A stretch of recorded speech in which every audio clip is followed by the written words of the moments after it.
لیکن اورنگزیب صاحب کچھ اور فرماتے ہیں, محمد اورنگزیب صاحب فرماتے ہیں تو فائنانس منسٹر, وہ کہتے ہیں کہ ہم نے جو اپنے ان مہینوں کے اندر چند مہینوں میں جو چیزیں اچیو کی ہیں وہ اس بار ابھی آئی ایم ایف کا وفد ہو کر آ کے گیا ہے یا پاکستان سے, وہ بھی they were very very astounded, بڑے وہ پریشان تھے یا سرپرائز تھے پلیزنٹلی کہ آپ لوگوں نے اتنی جلدی اتنی بہتر کارکردگی کر لی. آپ کو نظر آ رہی ہے اکانومی کے معاملات کو بہت اچھے طریقے سے جانتے ہیں؟ دیکھیں وہ وزیر خزانہ ہے, وہ تو یہی کہیں گے نا.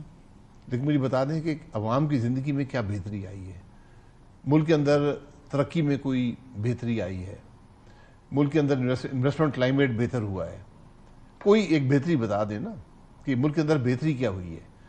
یہ ایک بات کہ ہماری انفلیشن کم ہو گئی ہے, انفلیشن جو دنیا کے اندر تیل کی قیمتیں ہیں, دیگر کموڈٹیز ہیں, ان میں اوپر نیچے ہوتی ہے, اس سے کم ہوتی ہے. پاکستان کو آج چاہیے گروتھ, اور اسپیشلی ایکسپورٹس میں گروتھ. کیا کوئی آپ کی پالیسی ایسی ہے جس سے یہ گروتھ آئے گی؟ کیا ملک ترقی کیسے کرے گا, روزگار کے مواقع کیسے آئیں گے؟ آپ نے کوئی ریفارم کیا ہے ملک کے اندر؟ اگر آپ نے آئی ایم ایف کی کنڈیشنلٹیز میٹ کر لی ہیں, یہ کوئی بڑی کامیابی میں اس کو نہیں سمجھتا. ہم ہمیشہ بڑے خوش ہوتے ہیں جی آئی ایم ایف بڑا خوش ہے ہم سے. ویسے آئی ایم ایف سے خوش ہونا بھی نہیں چاہیے نا جی. آئی ایم ایف آپ کی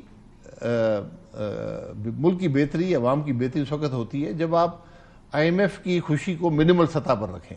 یعنی جو آپ نے کنڈیشنلٹیز ان کے ساتھ طے کیے ہیں ان کو پورا کر دیں, لیکن ساتھ آپ کوشش کریں کہ ملک کے اندر گروتھ بھی آئے, ایکسپورٹس گرو کریں, انویسٹمنٹ کلائمیٹ بہتر ہو, پھر جا کر ملک آگے چلے. وہ ریفارمز ہوں, ملک کے اندر کوئی ریفارم نہیں ہے. انہوں نے ایک اور بات بھی فرمائی ہے, وہ بھی میں آپ کے سامنے رکھی دے دیتی ہوں, کہ کہتے ہیں پرائم منسٹر ابھی چند ہی دنوں کے اندر آ کر خود پالیسی بتائیں گے کہ پاکستان کو آگے کس طریقے سے لے کر چلنا ہے, the way forward, the path جو کہ پاکستان فالو کرے گا اور اکنامک سٹیبلٹی کی طرف جائے گا.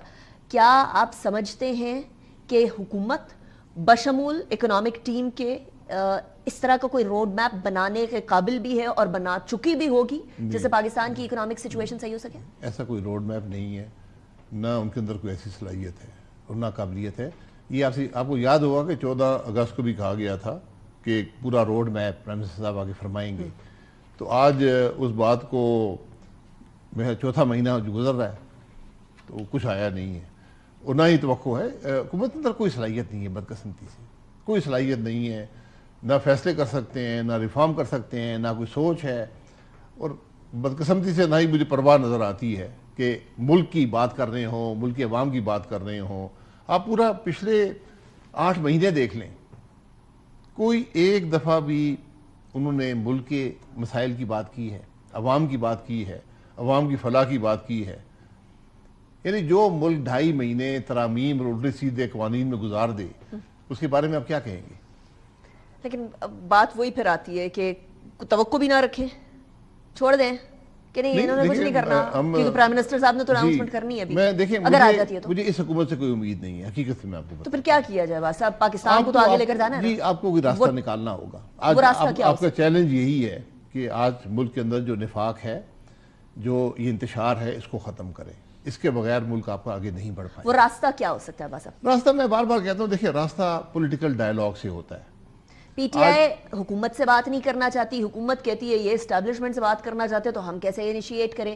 تو یہ تو سٹینڈ سٹل پہ ہے معاملہ پچھلے 8-10 مہینوں سے. جی لیڈرشپ یہی ہوتی ہے نا, لیڈرشپ وقت کا انتظار نہیں کرتی. لیڈرشپ یہ نہیں ہوتی کہ آپ بیٹھے رہیں اور توقع رکھیں کہ حالات ٹھیک ہو جائیں گے. یقیناً جب وقت گزرتا ہے تو حالات اتنے خراب ہو جاتے ہیں کہ مجبوری میں کوئی بات چیت ہو جاتی ہے, کوئی راستہ معمولی سے نکل آتا ہے. لیڈرشپ کا تقاضا یہ ہوتا ہے کہ آپ خود راستہ بنائیں, ایسا راستہ بنائیں جس میں سب کی جو پولیٹیکل ڈیفرنسز ہیں وہ بھی دور ہوں, ملک کے مسائل بھی حل ہو سکیں, اور آگے آپ ملک کو ترقی بھی دے سکیں. ایسا کوئی رول ادا کر سکتا ہے شاہد خاقان عباس صاحب اس ٹائم پر, کنسیڈرنگ کہ کسی زمانے میں نواب زادہ نصر اللہ ہوا کرتے تھے, بہت ساری جماعتیں تھیں, اب کوئی کر سکتے ہیں رول؟ مولانا صاحب, آپ, کوئی؟ دیکھیے رول کوئی بھی ادا کر سکتا ہے اگر نیت ہم سب کی ہو کہ ہم ملک کی بہتری چاہتے ہیں. اگر ہماری نیت یہ ہو کہ ہم اپنے اقتدار کا طول چاہتے ہیں, ہم اپنی جو یہ نام نہاد جو طاقت ہے اس کو وہ زیادہ بڑھانا چاہتے ہیں, تو پھر نہیں ہوگا.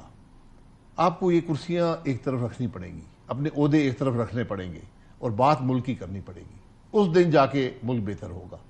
اگر اب یہ کہیں میری کرسی بھی قائم رہے, میرے عہدے بھی قائم رہیں, اور اپوزیشن بھی ہے وہ کہے جی ہم تو نہیں مانتے کسی کی بات, عوام ہمارے ساتھ ہیں, تو پھر ملک آگے نہیں کیا آپ یہ سجیسٹ کر رہے ہیں کہ بات چیت کرنے میں حکومت کو اپنے عہدے دے دینے پر فورگو کرنے کے لیے بھی تیار رہنا چاہیے؟ یہی ہے، فورگو کرنے پہ تیار تو وہ تو کہیں گے تو ہماری ویکنس ہو گئی نا، اپوزیشن آئے دھرنے کرے احتجاج کرے، ویکنس ہو کسی کو کچھ نہ ملے، سارے حکومت میں حصہ دار بن جائیں، لیکن مانی کے ساتھ حصے دار ہو، کرسیوں پر بیٹھنے کے لیے نہیں، یہ کولیشن گورنمنٹ نہ ہو۔ سارے حکومت میں حصے دار میں پی ٹی آئی پھر بھی سائیڈ پہ رہے گی، وہ نہیں حصہ پی ٹی آئی کو بھی رکھیں، پی ٹی آئی کو بھی رکھیں، وہ تو پیپلز پارٹی کے ساتھ کولیشن کے ساتھ منع کر چکے ہیں۔ نہیں، کولیشن گورنمنٹ کی بات نہیں کر رہا میں، ایک ایسی گورنمنٹ جو ملک کو ڈیلیور کر سکے۔ نیشنل گورنمنٹ کی بات کر رہے ہیں؟ نیشنل گورنمنٹ اسے کہ یونٹی گورنمنٹ میں اس کو زیادہ بہتر لفظ ہوگا۔ نیشنل گورنمنٹ ہوتی ہے سب حصے دار بن جائیں، یہاں طاقت میں حصے داری کی بات نہیں ہے، یہاں ملک کے مسائل کے حل میں حصے داری کی بات ہے۔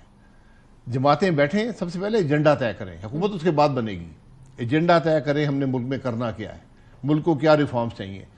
آج ہر جماعت کے پاس حکومت ہے، یہ دکھاتے نا ملک کی عوام کو کہ جب میں بہت بہتر حکومت کر سکتا ہوں، یہ دیکھیں میں نے یہ کر دیا ہے۔